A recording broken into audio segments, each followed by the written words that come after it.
반갑습니다. 경매 채널 김도현입니다.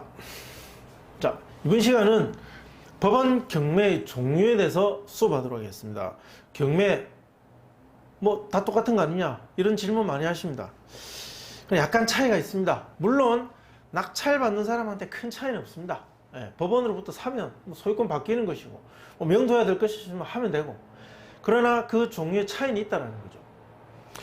네, 우리가 완벽하게 법원 경매를 주무르고 수익을 내고 컨트롤하려면 그것이 어떤 법원 경매의 어떤 종류에 해당하는지도 알고 있으면 여러분한테 해가 될 게 없습니다. 도움이 됐으면 됐지 해가 될 건 없습니다. 예, 물론 다른 경매 수업보다는 조금 덜 중요한 건 사실입니다. 자, 그래도 제가 여러분들한테 수업을 하겠습니다. 자, 법원 경매의 종류 세 가지가 있습니다. 자, 임의 경매가 있습니다. 임의 경매. 그리고 강제 경매가 있습니다. 강제 경매. 그리고 형식적인 경매가 있습니다. 복잡하게 설명하려면 끝도 없습니다. 네, 법에 있는 조문 그대로 읽어주고 관련 법들 말씀드리고 끝도 없습니다. 그러나 아주 쉽게, 자, 친근하게 느껴질 수 있도록 쉽게 하나하나씩 제가 설명드리겠습니다. 자, 먼저 임의경매입니다. 임의경매가 무엇이냐?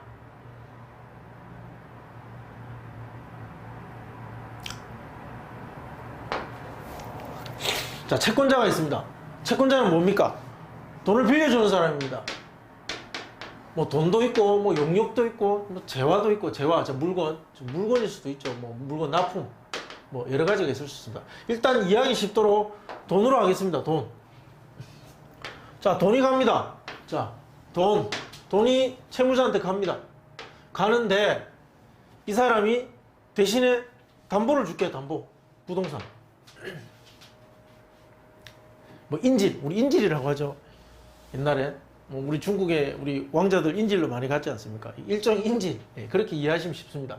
자, 돈 빌려줄 테니까 만약에 네가 돈을 안 갚으면 대신에 뭐 줄 수 있는 게 없느냐? 자, 제일 대표적인 게 어디 도망가지도 않고 그 자리에 그대로 있는 거. 얘는 도망갈 수도 있습니다. 그러나 움직이지 않고 가만히 있는 거. 제일 좋은 게 바로 부동산입니다. 그래서 이 사람이 자, 이 식당 주인이 식당을 운영하려고 돈을 빌리면서 장사가 안 돼도 나는 도망가도 돈을 갚아주는 내가 살고 있는 이 아파트를 담보로 제공하는 것입니다. 즉, 자, 단순하게 요약하겠습니다. 돈 빌려주는데 인질로 부동산을 내가 니한테 담보로 줄게. 즉, 이 가는 돈과 맞바꿔서 부동산이 관련이 있을 때 그것을 임의경매라고 합니다. 임의경매. 자, 임의경매라고 적혀 있습니다.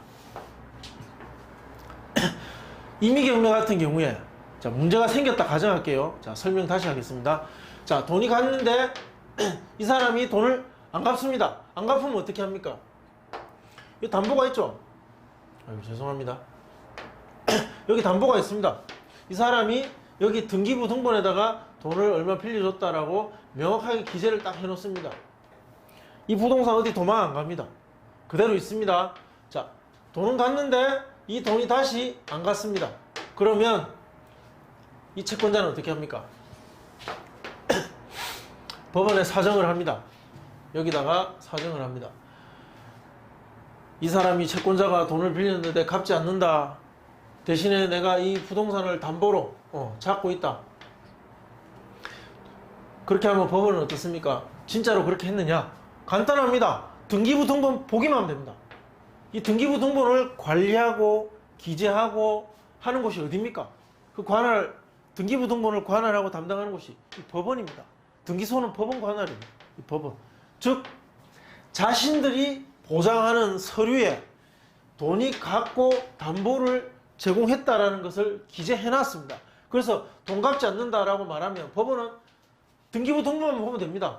거기만 보면 나와 있습니다. 그래서 법원이 하는 말이 이겁니다. 긴 말 할 것 없네. 그냥 그 부동산 팔아서 바로 갚아라 라고 말해버립니다. 이것이 임의경매입니다.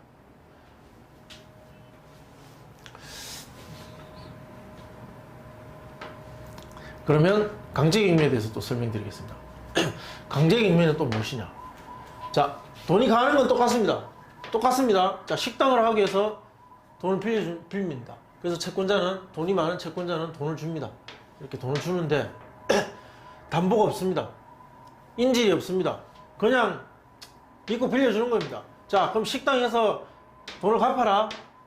인질이 없습니다. 담보 없고, 돈이 가면 무조건 돈으로 와야 되는 상황입니다. 이 관계에서는 신뢰라는 게 있겠죠. 신뢰를 가지고 돈을 주고 돈을 받기로 합니다. 그러나 안 갑니다. 안 갑니다, 이게. 자, 사건이 발생했습니다. 자, 문제가 발생하면 이제 어떻게 합니까? 여러분들 이 정도 강의 들으면 이제는 감이 오실 겁니다. 자, 이 부실 채권이 발생했습니다. 문제가 발생하면 법원에다가 요청하죠. 그렇습니다.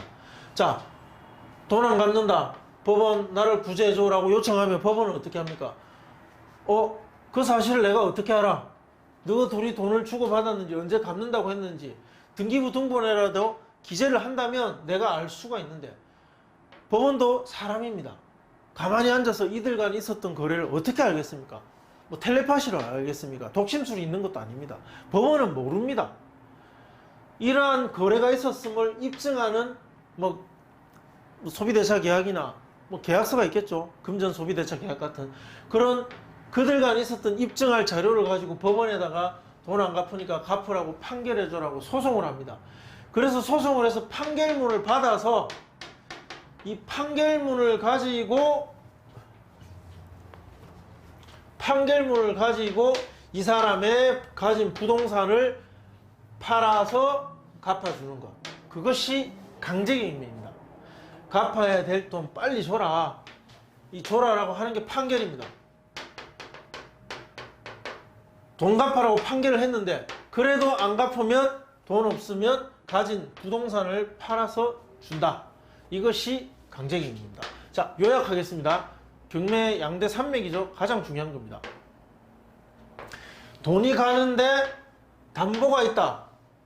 그러면 임의경매입니다. 돈이 갔는데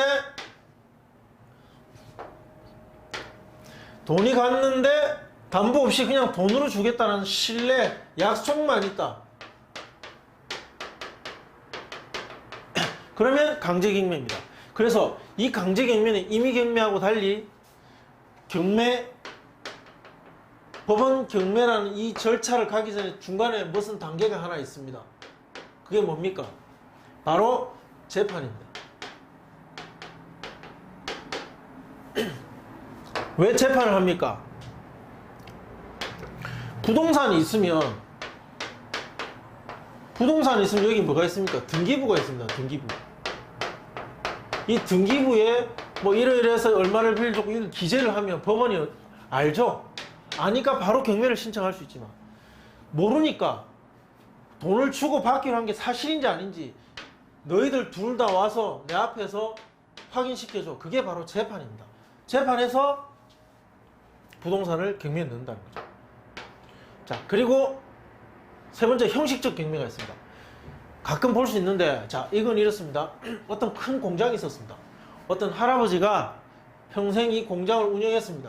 열심히 공장을 운영하다 돌아가신 거예요. 자, 그러면 어떻습니까? 그 자식들한테 상속이 됩니다. 상속이. 자식이 이렇게 많습니다. 어떤 사람은 우주인이고, 어떤 사람은 승무원이고, 어떤 사람은 사업을 합니다. 자, 이 사업을 하는 사람이 문제입니다. 자, 나중에 문제가 됩니다. 자, 어떤 사람은 뭐 공무원이고, 어떤 사람은 청소부고, 어떤 사람은 의사고, 어떤 사람은 뭐 기술자고, 어떤 사람은 주부고, 또 어떤 사람은 또 의사고. 자, 이 다양한 직업을 가진 이 자식들이 이 부동산을 상속받으면 n분의 1로 전부 소유하게 됩니다. 전부. 자, 그런데 다 생각이 다릅니다. 자, 이 사람은 자, 저거 팔아가지고 병원 해야지. 이 사람은 아이고 저거 팔아서 학자금, 자식들 학자금 해야지. 이 사람은 저거 팔아가지고 나는 내 공장을 한번 차려볼까? 이 사람은 아, 저거 임대 사업이나 해보지. 그냥 뭐 저거 임대를 해서 월세나 받고 싶다. 이 사람은 집도 없는데 저거 팔아서 집 사야지. 이 사람은 이 공장을 그대로 운영하고 싶어 합니다. 그래서 거기서 발생하는 수익을 자기가 갖고 싶어 하는 거죠. 그리고 이 사람은 뭐 저거 팔아가 이민 가야지. 뭐 여러 가지 생각, 각자 생각이 이 다른 이 공장의 주인들이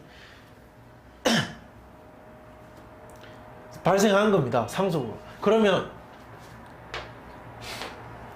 자, 팔자는 사람과 이것을 보유하자는 사람, 그냥 보유하자는 사람으로 나뉩니다. 그럼 어떻습니까? 어떤 사람들은 팔자, 어떤 사람은 사자. 그리고 이 팔자는 사람 안에서도 또 이 둘이 친하고 또 이 세 명이 친합니다. 생각이 다른 거죠. 얘네들은 50억에 팔자. 얘네들은 택도 없다. 55억에 팔자. 자, 그리고 얘네들은 보유해서 월세 받자. 얘네는 보유해서 월세 받자. 자, 얘는 운영하자. 직접 운영하자. 얘네들은 뭐 또 다른 생각. 전부 다른 거예요. 이 분쟁을 어떻게 할 것입니까? 이래가지고 부동산 찾아가서 이 공장 팔아주세요. 그러면 매수자를 만들어냈습니다. 자, 어떤 사람이 내가 사겠소 나타났어요. 자, 그런데 이 사람은 매도용 인감 떼우고 이 둘은 안 떼우고 이 사람이 사겠습니까? 이 사람이 살 수 있겠습니까? 절대 못 삽니다. 못 파는 거죠. 그러면 팔고자 하는 이 세 사람이 신경질 나는 겁니다. 그때 이런 분쟁이 생기면 어떻게 합니까? 자, 우리 사회에서 분쟁이 발생하면 어떻게 합니까? 법원을 찾아가죠. 법원을 찾아갑니다. 법원. 또 우리의 구세주 법원이 등장하게 됩니다. 자, 법원한테 어떻게 합니까? 팔아주세요. 제발. 그래서 재판을 합니다. 공유물 분할.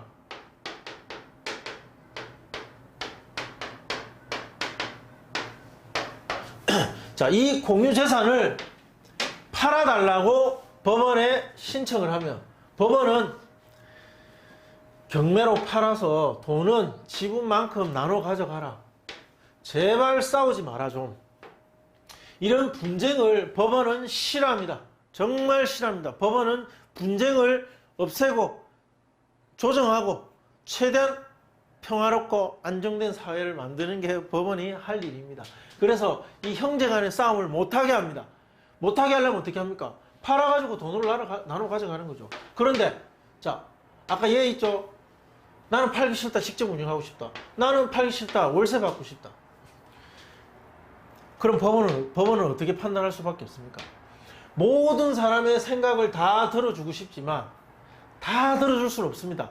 그럴 때 법원이 선택할 수 있는 차선을 선택할 수밖에 없습니다. 가장 현명한 차선은 그겁니다. 이 공장을 나누는 겁니다. 나눠서 n분의 1로 나눠서 각각 가져가라 이거죠. 그런데 부동산을 어떻게 나누겠습니까? 톱으로 잘라서 나누겠습니까? 안 되잖아요. 이걸 나눌 수 있는 방법은 팔아서 돈으로 나눠 가져가는 거죠. 돈으로 나눌 수밖에 없습니다. 그게 차선책이죠. 돈으로 나누려면 팔아야 됩니다. 어떻게? 부동산 가서 매매를 하겠습니까? 생각이 달라서 매도용 인감, 서류, 매도 서류 맞출 수가 없습니다. 생각이 다르니까. 즉 강제로 팔아버립니다. 그게 바로 경매죠. 무슨 경매? 형식적 경매. 경매의 형식을 가지고 있지만 그냥 파는 겁니다. 강제로. 법원 경매는 이렇게 세 가지가 있습니다.